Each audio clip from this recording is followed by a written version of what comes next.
realized last time we didn't really introduce ourselves. Yeah. So, yeah, maybe to start off this podcast, we can all just quickly introduce ourselves. So, I'll just introduce you guys. I'm Taib. Pettrus, you can say hi. Hi. Then Hi. Harrison. Hi, I'm Harrison. Yeah. Okay. So I chose Terrorizers simply because I saw it on Mubi and I really wanted to watch it because about a year ago I watched A Brighter Summer Day in the cinema, and recently I saw Yi Yi on Blu-ray, both for the first time, and I really love those films, and so I just wanted to watch more Edward Young films. So I just picked it for us to see and talk about. And yeah, I think we can just start off by talking about what we knew about the film or about Edward Young in general, and if you've seen any of his other films. Yeah, so maybe Harrison, you can start with what you knew about the film beforehand and about Edward Young or his other films. So I watched Yi Yi with you, I think a few weeks ago, and yeah, it was a really amazing experience. It was the film was very nostalgic, and I like the whole 80s aesthetic. Well, I guess one could say aesthetic, but it really is just the time. And it kind of reminds me of home because that's just kind of how home is, it's kind of stuck in its place. And don't really know much to say about it, but it's definitely an experience worth experiencing. Yeah. I think I just need to get into it a little bit more, but maybe what did you know about Terrorizers? Oh, I actually didn't know anything about it. Yeah, I went in blindly with the film, and I guess in a way I was expecting, because I've heard a lot about Edward Young's other films A Brighter Summer Day and Taipei Story, and they're very much talking about people, but also in a very, how do you say, personal level. This one felt personal, yes, but it also felt different because of the thriller kind of aspects behind it somehow. And I wouldn't say it's entirely different to his other films, or at least the ones I've seen, which is Yi Yi, and the ones I've heard, I guess, but this one I didn't expect it to be this way. Yeah. Okay. And Pettrus, what did you know about Edward Young or his other films, or have you seen any, or what did you know about Terrorizers? I think Terrorizers itself, I didn't really know anything about it, even that it existed, in a broader sense, because I did know whenever either us or just me, my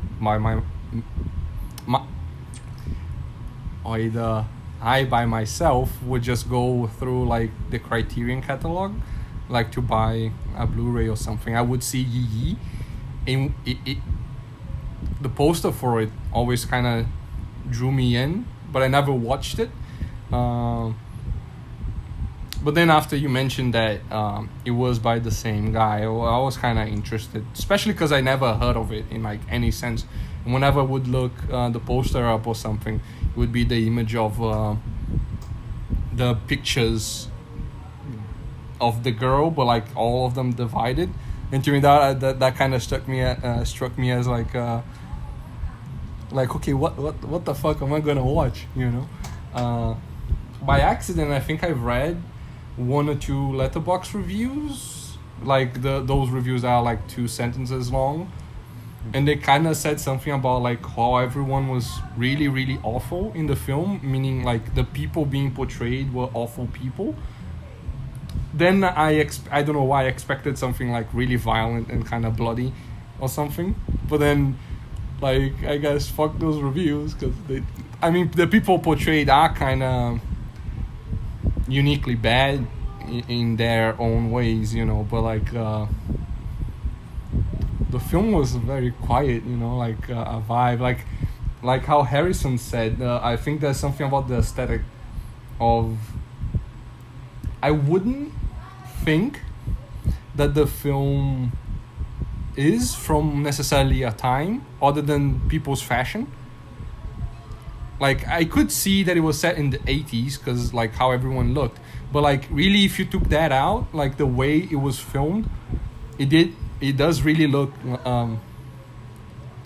like there's like, I don't know, like there's no fixed period in time where the film was filmed, like 12 Angry Men to a certain extent, it's like if it just looked visually like slightly different, it wouldn't look like it was from the 80s, so that kind of like stuck in my head.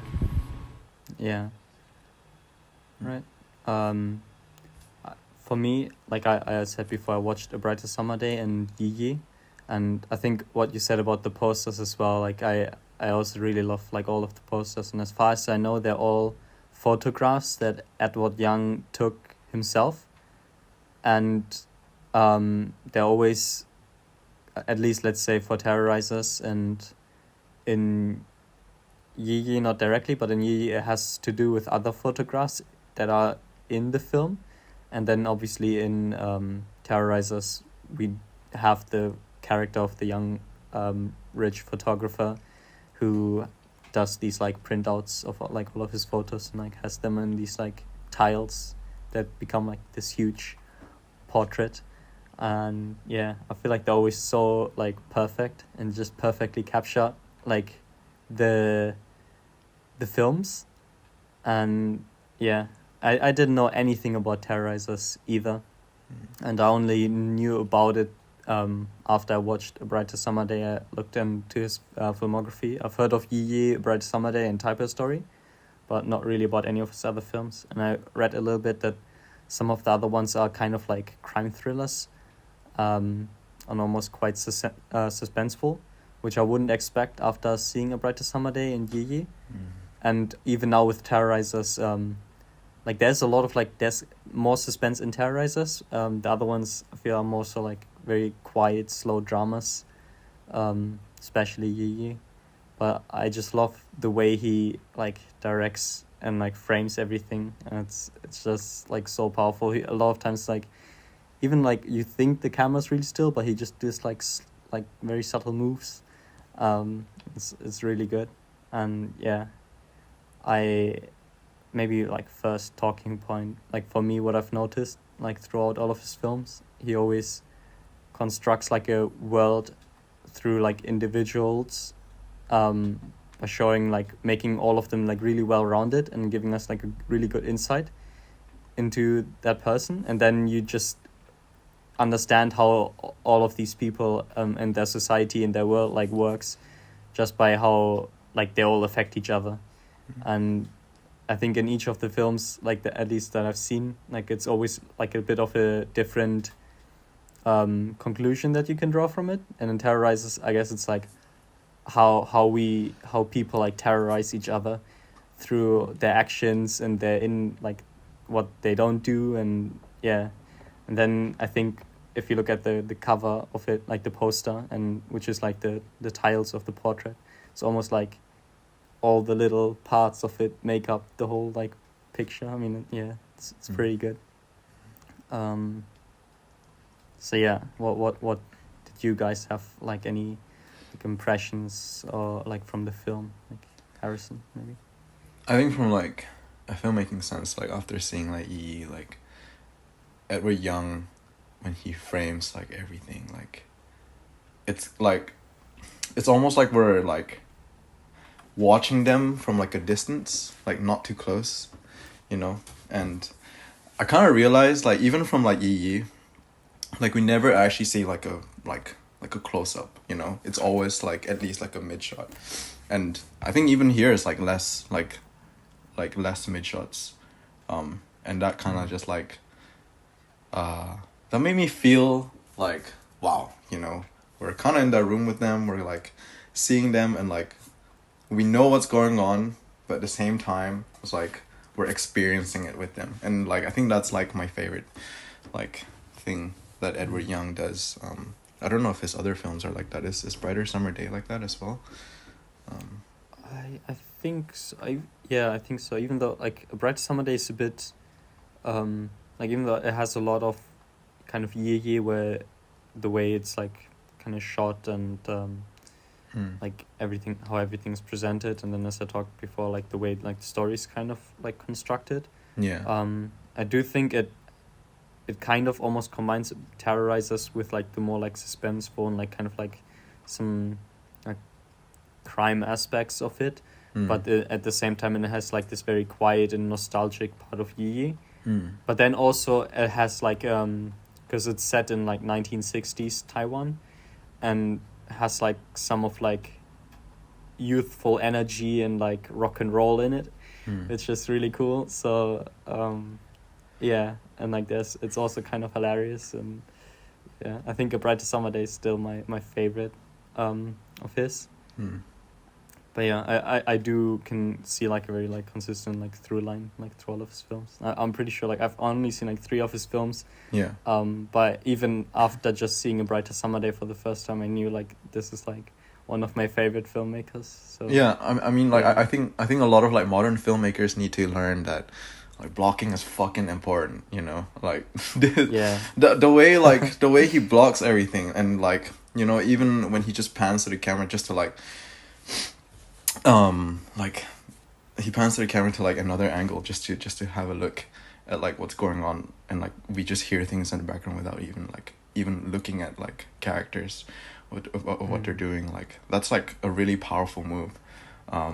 And like a little bit of a sidetrack here, but like there is this like the Joker trailer just released, and I don't know if you guys seen that, but there's this end where like the whole internet's talking about where like the lipstick thing, and like everybody loves that, but like obviously there are other better ways, other like better cinematic masterpieces, and I think Terrorizers did a really good job. There's this one scene that I can't get out of my head where I forgot who the character was. I think it's like the girl with like the short hair, but she basically opens the window, and we kind of see like the other perspective just from the window, and like that's just so smartly done, you know. Like I think Edward Young deserves like a lot of credit, and it not a lot of people around me, or I don't really hear that much around about like Edward Young, but I also think that when I hear about Edward Young, I don't hear about Terrorizers, and I think it's I might even say like it's kind of underrated. Yeah. Yeah. I think like maybe we can get into like another thing where when I started watching it, like I thought like, oh yeah, this like it started off nice. I had some things where like I was kind of wondering if there's something wrong with my like movie player or something, where I felt like some parts were like the audio was a bit out of sync, or like some of the sound effects sounded like a bit like bad or something. And I was kind of like doubting like, oh, maybe like this was his film before A Brighter Summer Day, and like only a couple years before, so like how could there have been such a huge jump in like craft? And like sometimes I was like, it's like a bit odd how like the audio's mixed and stuff, and like sometimes I even like went back to like kind of check, and then like so in the beginning I was like kind of like questioning things a bit, but then I kind of realized like, oh, I think it's just on purpose maybe, especially because he kind of like the way he then cuts between conversations, and especially with phone calls, and then you always think it's like these characters talking, and then it just kind of like cuts into like different conversation, and like you think this person is gonna go to them, and like I think that in the beginning there was a scene where like a doctor is like kind of delivering like bad news, then it kind of cuts to other doctors receiving the news, and like There's a lot of like that he like did throughout the film, and especially in the beginning. And at first, it had me like really confused, as in like, is this kind of like bad or like fucked up? But then I just realized, okay, no, this is on it's like purpose. a lot of. And then it's kind of realized like, yeah, it's like it's really good how he just like messes up like your perspective, and how we like see these things. Yeah. Like in my head, there was like a lot of similarities between this film and Zone of Interest, but with the major difference that Zone of Interest, at least to me, most of it really tries to make you follow through a scenario, and you keep seeing chronologically how things go. Meaning like, if someone opens the door, usually you hit like Jonathan Glazer just cuts to someone on the same thing doing the motion still, so you can be like, okay, this is exactly where the thing is, blah blah blah. Sometimes it would confuse us in a sense with like changing to like some random ass person just putting fruits in weird places. But like with this film, as in with Zone of Interest, it feels like he got, I don't know, like a borough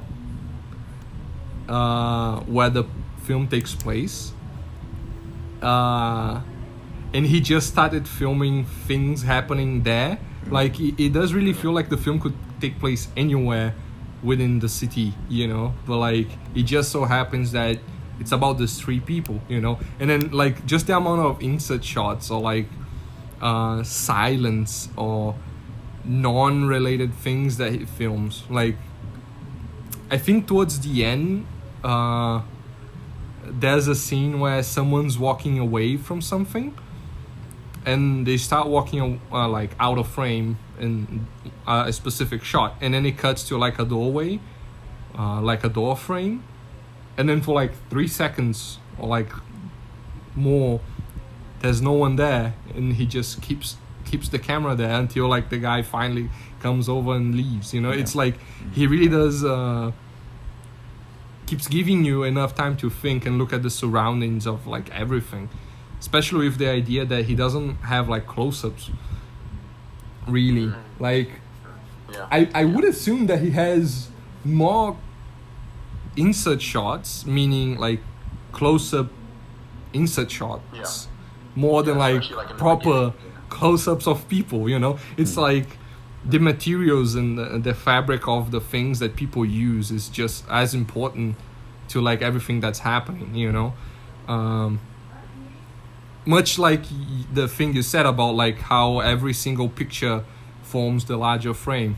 He keeps showing you all these little pieces of like the scenery and all of that, and to me that was like kind of amazing, especially because I really love like insert shots. Like I myself cannot think usually of like enough context to like do that, at least within my work. But whenever people do behave in this way, I love it. It's like even Christopher Nolan at the beginning of his career, like with Following, he did a lot of that, and I always like loved it. So to me, it really is like fascinating how he just portrays the time and place, and you really do get a familiar sense of like everything's happening, how everything's happening. With your point on like insert shots, doesn't it feel a little bit like a documentary in a way? Yeah, like as if like Edward Yang was just kind of God, and he could just film everything that was happening. Like even the idea that I don't think he ever uses, I mean technically I wouldn't know, but the feeling I get is that he never uses different lenses. It always feels like it's, I don't know, like a 50 to 100 mil, something that is not like really crashing, like when you see both cuts, because everyone always has like a very distinct look, like how you said, like we always far away enough where it's not that intimate, so the person can display like there's a certain level of ambiguity to whatever people are doing, but he always just shows everything, you know, like one shot in particular that just got stuck in my head was the one of like the girl that has a brother, like when she's scamming someone to like not have sex or something. Like I couldn't exactly understand what they were doing, but like his brother is like laying on the bed and there's a guy with the towel coming in, and the guy just does like this weird Bruce Lee, I'm gonna get up but without touching the ground with my arms.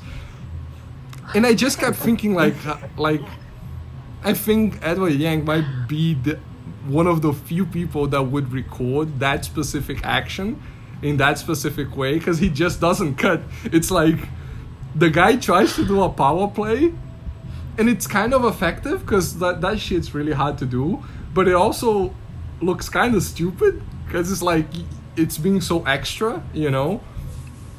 And the film really gives you the liberty to take the meaning of that upon yourself, you know. It doesn't over direct you into thinking anything specific, you know. So to me that's much like real life, I guess, you know. You never know for sure specific things, but I don't know, like I find it really fascinating. And kind of like how we talk, like our viewing experiences were kind of trash, as in how we watched the film, because I also had a lot of troubles, but I'll get into it later. But still, the film held our attention and kind of like everyone seemed to like it, you know. Like even like see it in high regard, even having like a shit viewing, you know.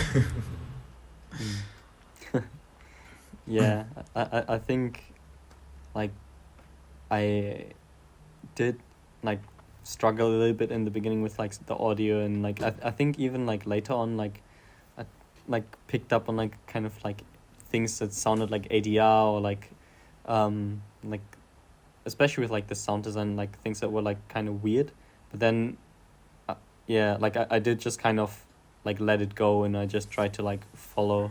I couldn't also really like predict like where the film would be going. Sometimes I would have ideas, but then it would like become something like different, and it was just really like also like kind of funny to see how like things developed.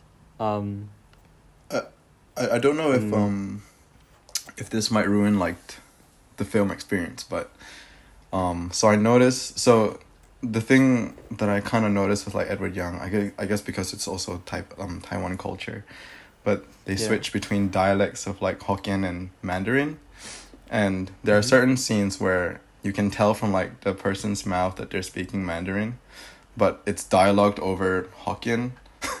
So I think in some aspects sometimes there's like bad mixing, you know, or maybe he was like, oh okay, I want this one in the other dialect, because like I did kind of like ask my mom like recently, like, oh, like people in Taiwan, like why do they speak like Hokkien or like what, like Mandarin? And she says it's kind of like similar to here, like in Wales, like, you know, there are some people who speak like Welsh and some people who speak like English, but it's kind of different because they both are two different languages. But I guess like what she's trying to say here is like people who speak Hokkien are like lower class, you know. Yeah. Okay. Like the dynamics change whenever they change the dialect. Yeah, but then at the same time, like there are times where like even the non-lower class people would, so they'd say like Hokkien in like one sentence and then the next just continue on to Mandarin. It's pretty funny, especially when they just curse. Like I think whenever they curse, it's always in Hokkien, and it fucking it's so funny because it just reminds me of my mom. Yeah.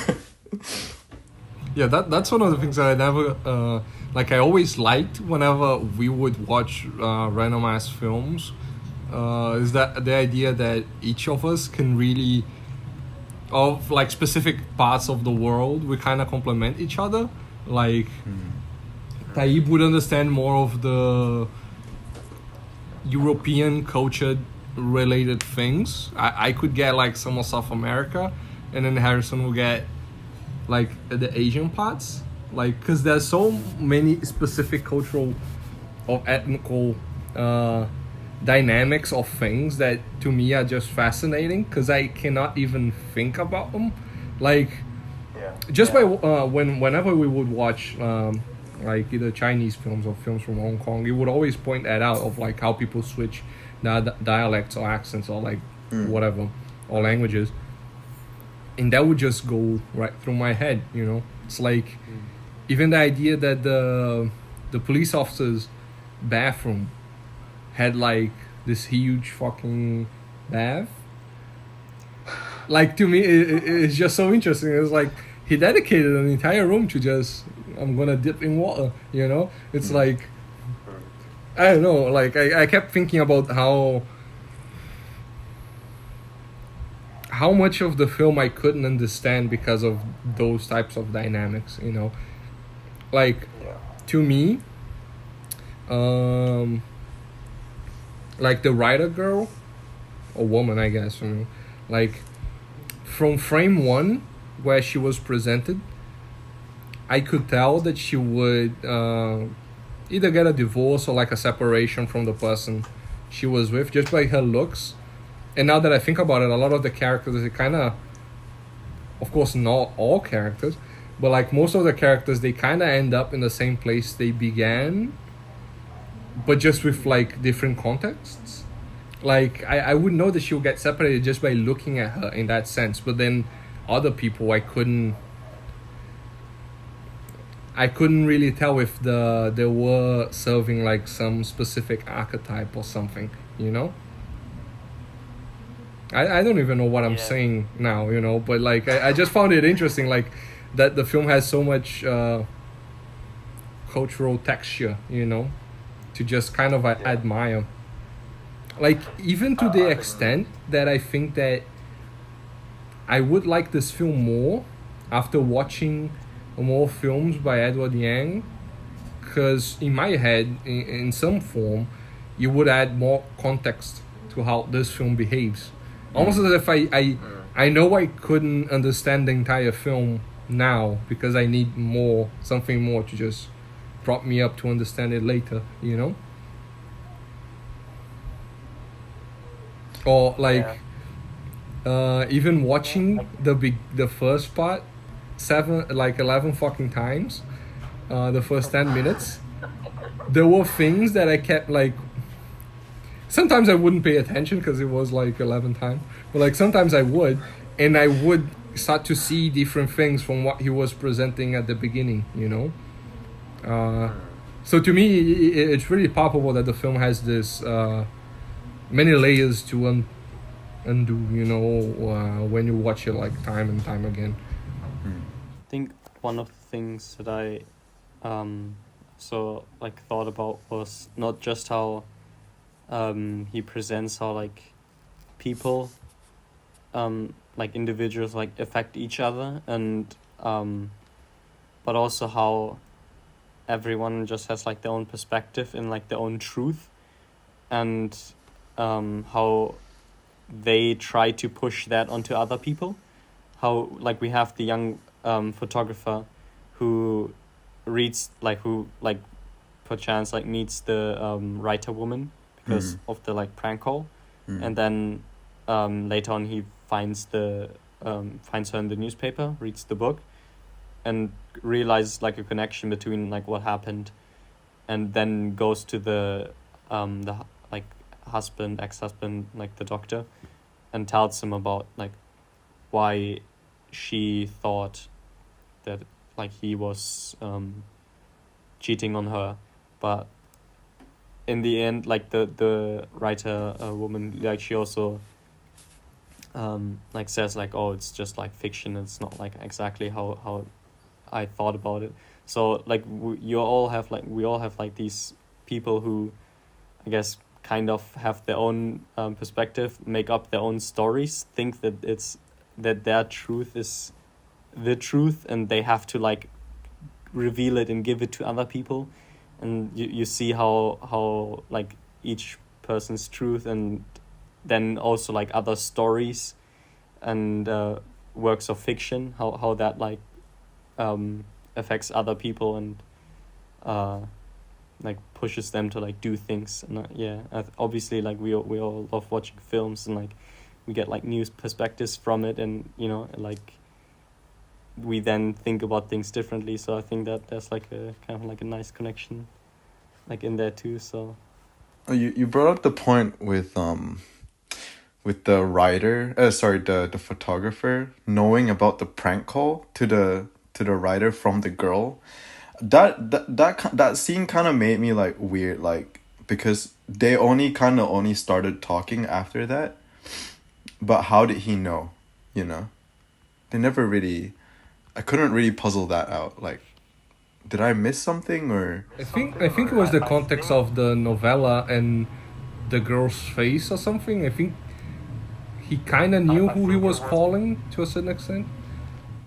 Like it was that he at first saw like stalked the like gang and this young like short-haired girl, and then the short-haired girl later kept pranking this apartment where he moved to, and sending people to that apartment and sending the fire trucks there. So he was living there and getting like was on the receiving end of all the pranks. Yeah. And one of them was the writer woman just showing up weirdly, and he had this weird encounter with her. And then later he met the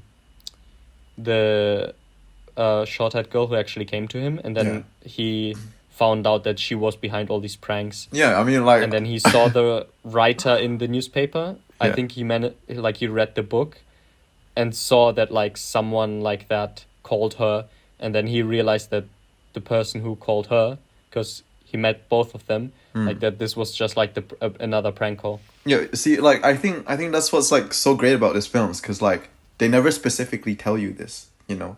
You gotta like kind of think about it on your own, and like I've been thinking about it, and I'm like, there's no way he's that smart to like really like put two and two together. But like if you got that, then I was like, yeah, wow. And obviously like we, you know, because of the film's title, like everyone is kind of like a terrorizer and like in a way like a betrayer. But I think I also kind of see this film as like someone, or like people who are afraid to like face the people they've hurt, you know, like with the photographer and his ex-girlfriend, and with the short-haired girl and the photographer, and I guess the husband and the wife together, each other. And towards the end you have the again, it never really specifies what he says, but I like to assume that he's a scientist. You know, he kind of doesn't want to face like the cop, his friend, and eventually shoots himself in the head. Yeah. Yeah, for what, like some reason, the subtitles that I had, like I couldn't recognize a police officer as soon as like the doctor scientist guy came in, but the subtitles said something along the lines of like dear. So for like a slight second, I thought it was revealed that the guy had like was cheating on his wife with like this gay guy, you know, like he had a second family. So that threw me off big time, because I kept going like, no way they're doing like this type of stuff. And then I saw that it was the police officer, so I was like, okay, he's just going to like his friends, you know, to like do the thing that the guy asked for in the beginning of the film. But I kept thinking on like the ending, because I don't know, like, again, because I kept reading not that I kept reading, but like that I read reviews saying that the film was about like awful people. Like I kept thinking that okay, this is like the awful act that the guy just goes on a shooting spree and fucking kills everyone, you know. But then by the end, like, he doesn't really do it. He just pulls back and just says, oh fuck this, like my life sucks. And I kept thinking, like, how could people see him so harshly when to a certain extent he was so frail, you know. It's like he does try to like cheat and lie to get like the director's position for his job, but still it's like seeing from his angle, it really does, like, everything just looks so awful, because like the way he sounds, it's just like he had never really had anything, you know. Even the way he talks to his wife, you never really get the sense that he understood her, as in imagine if now people complain about people not understanding and listening to each other. Imagine like a husband and wife in Taiwan in the 80s, you know, like the guy must be like a fucking door, you know, and not really like a fucking wall, and not really be keen to like understand whatever it is that his wife says, you know. Even like the books, he never read them, so it's like how could you have a partner and never pay attention to them, you know? But he tries, you know. No, yeah, he does, but Does he? Like, and that's to me what Petrus that's just so said, like, tragic, he you know? never, like Pettrus just said, like he never read her books, like any of her work really, and he doesn't really know what she writes about. So, like he tries when he's like, kind of when he's shit out of when luck, it's already like, yeah, yeah. I don't like. I don't think he like. I think he's a like, very like through all of traditional like. that time. Yeah, exactly. Like he's very traditional. Like he's on autopilot the entire his entire life. You know. Then to me, the idea that usually, generically, when you read someone's, when they break bad, you know, as in they just go fucking ham and crazy and start shooting people. Almost like something like the Joker, you know, like the Joker sets up this person as like, oh, life keeps beating him down, and then he just goes crazy on a murder spree. And like this film, in a more like neutral way, gets like an everyman and kind of makes him go through similar things, as in the loss of a job, the loss of like his wife. But then by the end, instead of doing like the generic act of just going crazy and killing everyone, he just kills himself. You know, it's like, weirdly enough, I would even say that it feels like very restraint of him, of like he really got to choose by the end how he would treat his life being so fleeting and like to a certain extent meaningless. You know, like there wasn't anything behind it to a certain extent, you know. It's also like in that dinner conversation before, he pretends like everything is fine and he got the promotion, and then he talks about how like almost like relationships are like secondary, even though like that already like pushed him to like such a like when he's losing his wife, it pushes him to like such a like dark place, and like he's like doesn't really know what to do anymore. And then starts like kind of lying to people that like it's all fine in their marriage. And then he also says how like a man's like most important thing is their career, you know, like if their career is good, like it's all good. So he's like telling his friend like, oh yeah, I lost her, but like I got the promotion, but we know he didn't get the promotion. So he keeps like trying to like bring this act up, and like especially I think like I at that point I kind of thought like that he would kill himself. Like it sounded like he was such like at this like, you know, at like the very end, like he, before we see him struggle with the wife with his marriage, and then the work stuff seems to kind of like makes like go well, but then he basically loses both, and we see him, you know, at the very end. So like I thought, or like maybe, you know, maybe this is it for him. And then we see this entire like murder spree, in which it also was like, I had like again like thoughts of like, oh, it's like a little bit odd, you know, like whenever he shoots people there's no like blood or anything really, except for like on that one guy's shirt a little bit.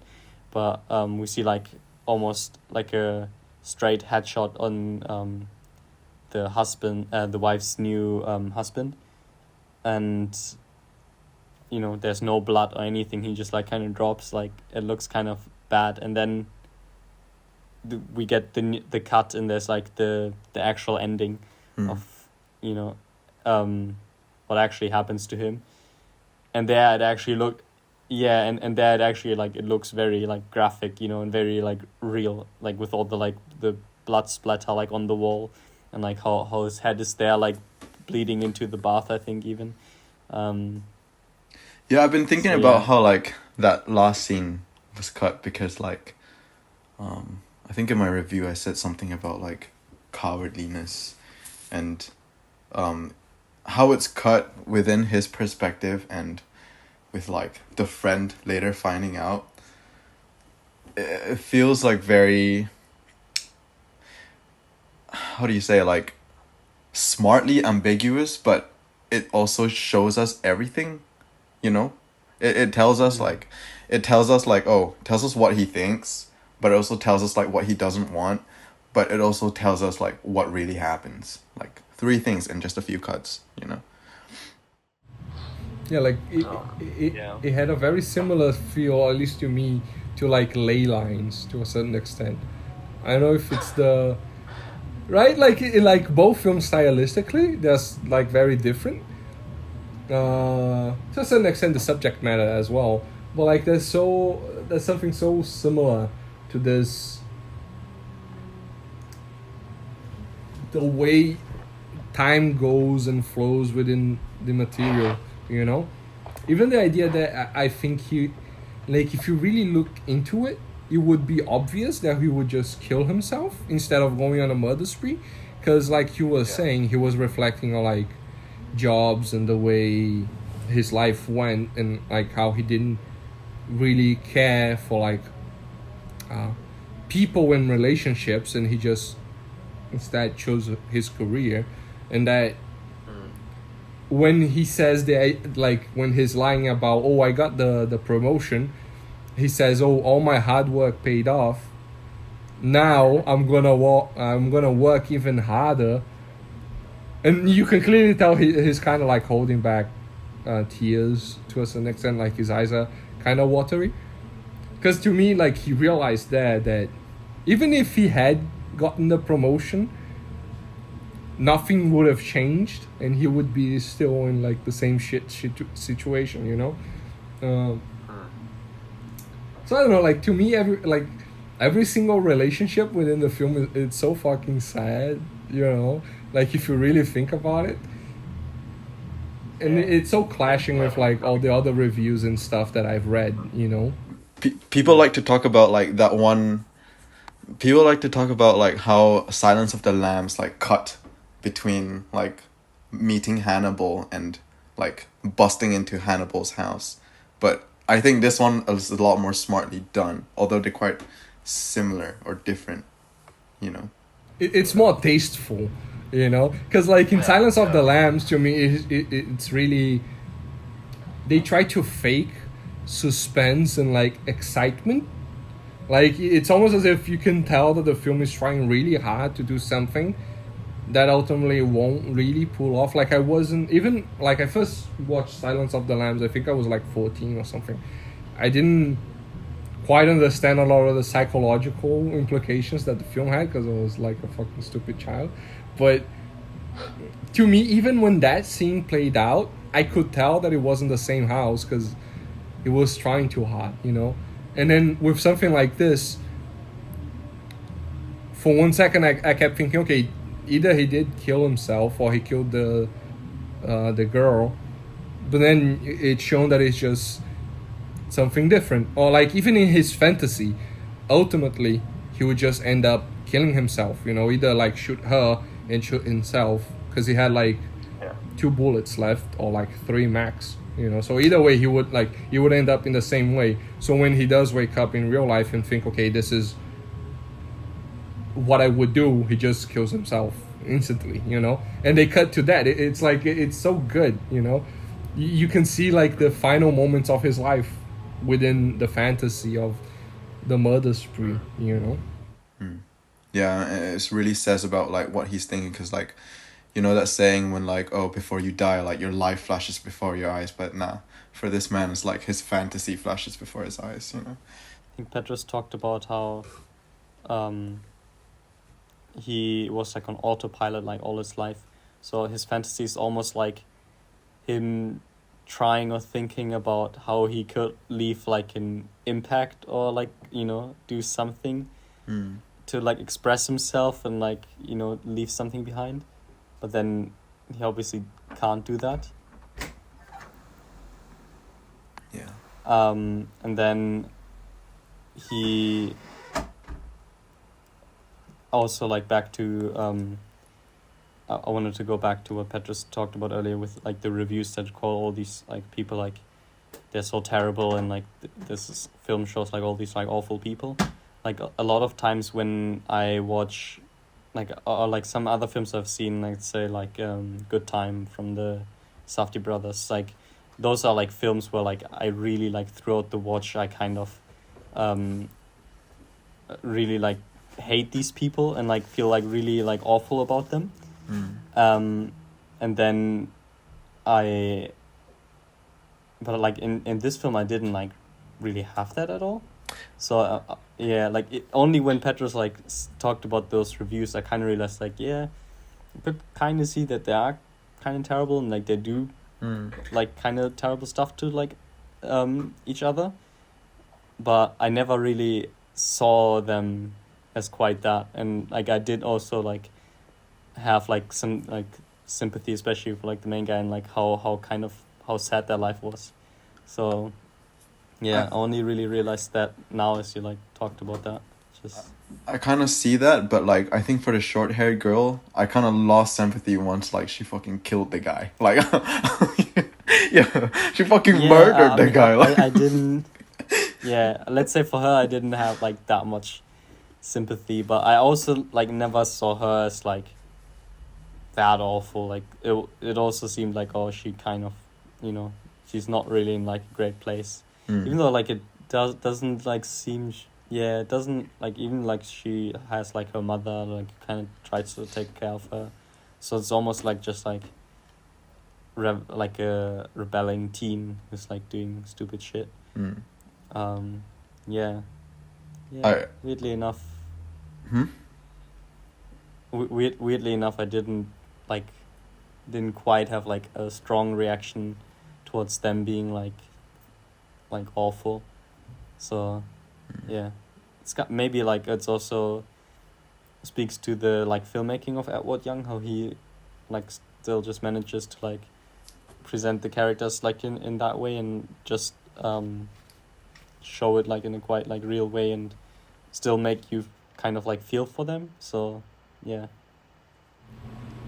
like even the idea that both the girl, the short-haired girl, and the killing spree person, like they both had similar moments, as in by the end they kind of could have done like this very awful thing. I mean, the girl did kill someone, so it's not like the most awful thing she's done, but like I don't know why something like stealing all of the guy's camera and selling it for like shit money, just felt like such an evil thing.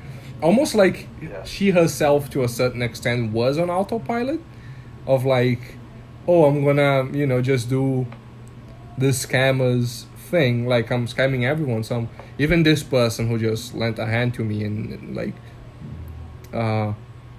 seems like a sexual predator to a certain extent, but like the nice kind, I guess, because he has photographs of her in his place. It's like, what the fuck.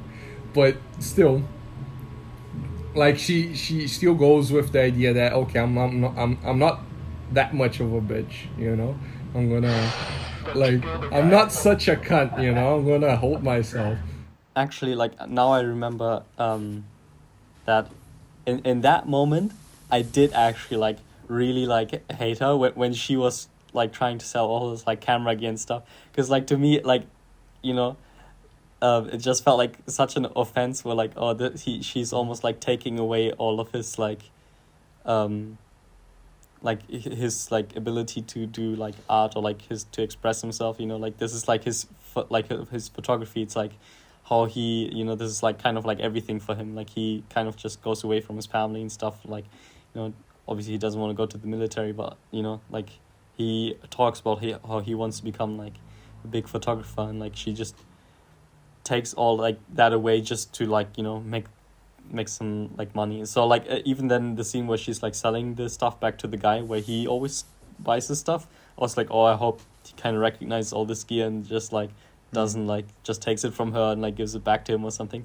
But yeah, and Harrison, I think like you said like, oh, she didn't sell it in the end, but I think I remember like that while she was trying to sell it, she figured like she heard this guy talk about how her like boyfriend or brother, I'm not quite sure, like is actually out of jail, and then she was like, oh wait, I don't actually need to sell this right now or whatever, and to like go to some other because she wanted to like travel away to like some other province or something like that. But then she realized that like her boyfriend or brother like is like out of jail, so she doesn't need to like run away, she can just go back to like him. So then she just like gives him back the things of like, yeah, sure, whatever, like, and steals one camera. And she and then just like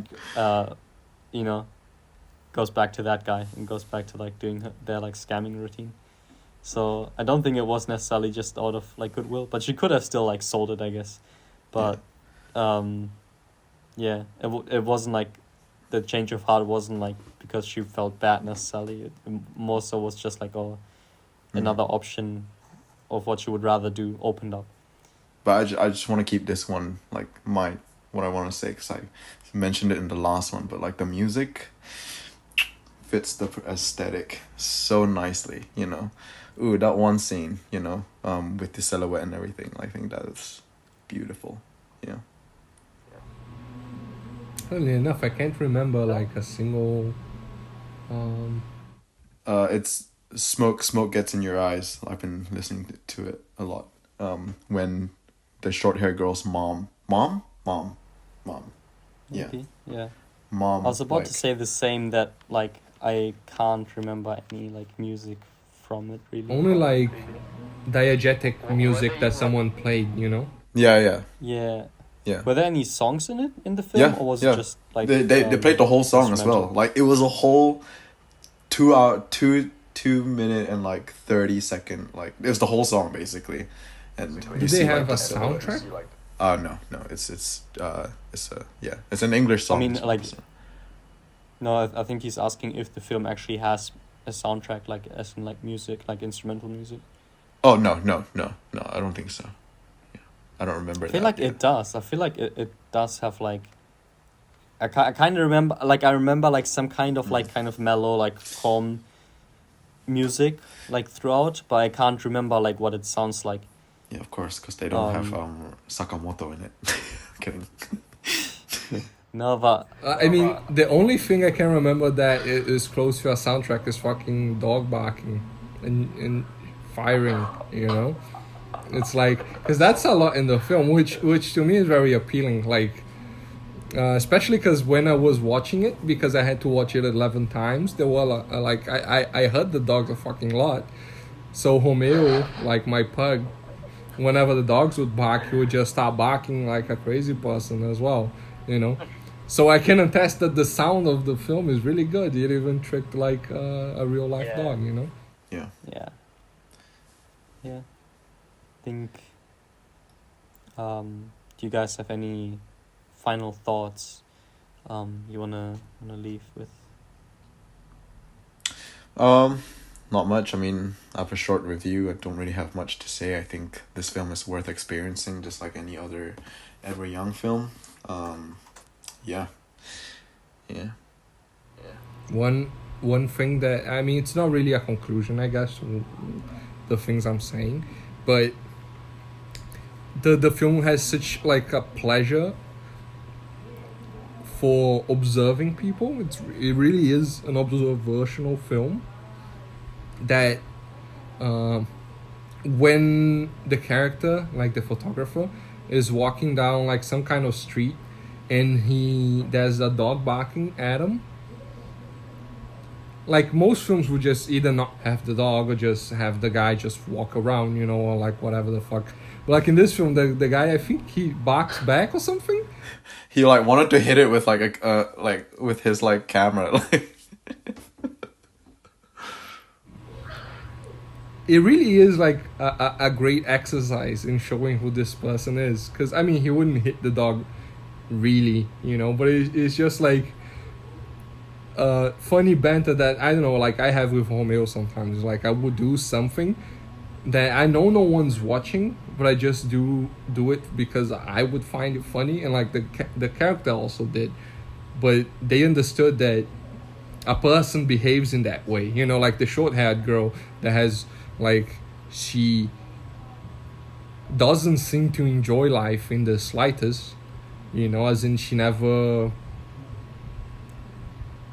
Much like the salaryman that we follow throughout the film, she doesn't really seem to give a shit about like relationships and other things. She just focuses on like this specific thing. Even her brother, like we never seen them talking or like anything like that.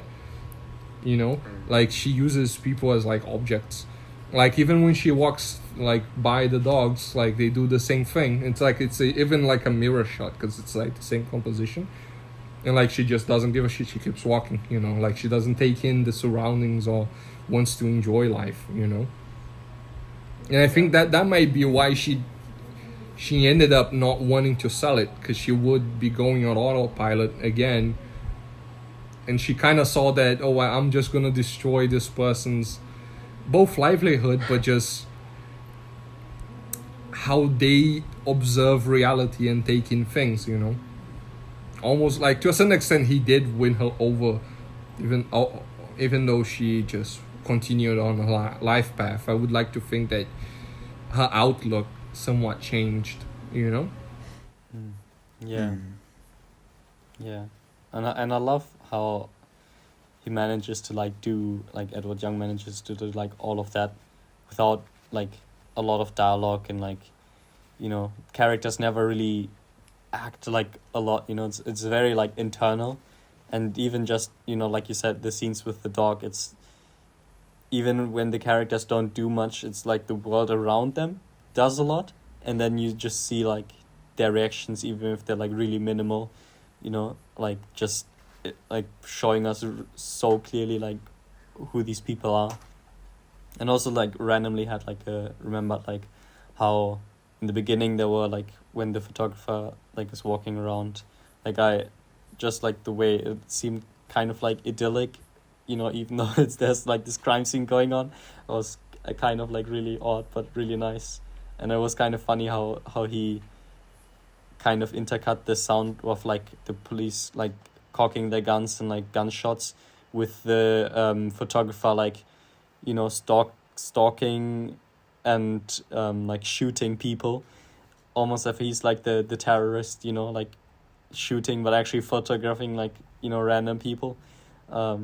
Yeah, I quite enjoyed that. And I wonder, like, I don't know too much about Edward Young himself, so maybe like go back to reading more about him, but I could see it him does really maybe feel like being, he's the photographer, yeah, exactly. Like I don't know, like if he actually also comes from like kind of like a rich family or something like that, but yeah, especially with him always taking the photos that end up being the film posters, and then he has such a good sense of framing. I feel like he might have started out as a photographer maybe, but so yeah, I could see him having some inspiration, like having put some of himself into that photographer character. Yeah, I think maybe I don't have much more to say. Or like maybe just like the ending shot, or not ending shot, but one end of the ending scene, where in the dream, like he withheld so much of the like graphic violence, like he shoots people but it's not very graphic. Yeah. Like I think to me like that helped a lot with his own, like when the doctor shoots himself, we don't even see him shoot himself, but just like the image of him being dead, shot. Yeah. Like the blood that on was the so wall. like like that was so striking, like just because he like withheld that graphicness like beforehand. Don't think I have much more to say really. Other than I think Pettrus, if you can, at some point, like try to see A Brighter Summer Day in Yi. So think you would like it. I'll go search and watch Brighter Summer Day, because even like the poster, goddamn, you know, I really want to watch. Especially after this, you know, like I want to see like the rest of his filmography. All right, yeah. Final segment. Pettrus will host the next podcast and pick the next film.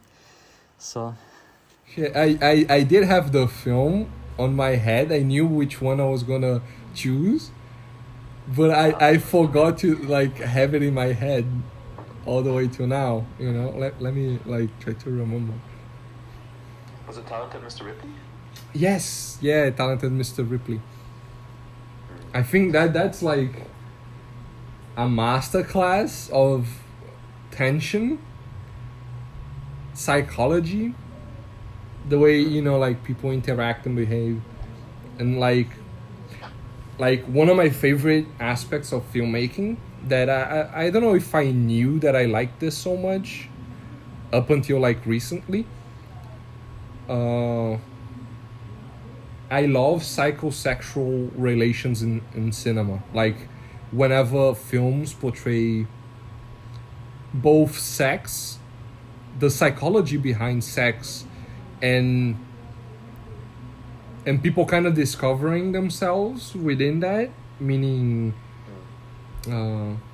like not necessarily like sex scenes, but like sexual tension amongst you know, like certain people and things.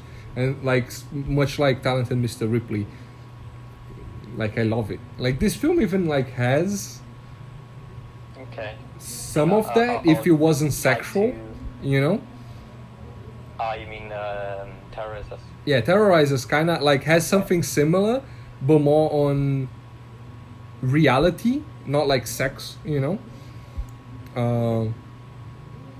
But to me, something like Talented Mr. Ripley is very sexual, you know, in a sense. Even though it's not graphically in any way very sexual, you know. I don't know if that's clear. okay, well, next week we'll be talking about the Talented Mr. Ripley. So that's it for this week's episode, and we'll see you then and talk about Talented Mr. Ripley. I'm intrigued. I like the little intro. So yeah, and I don't know much else about it. So yeah. Yeah, I might catch the Wim Wenders version as well, and the show probably. Yeah, I'll try to watch the extended universe, I guess, or like whatever the fuck. Sure. Okay. Well. Yeah. That's it for this time, and we'll see you next time. All right. Bye bye.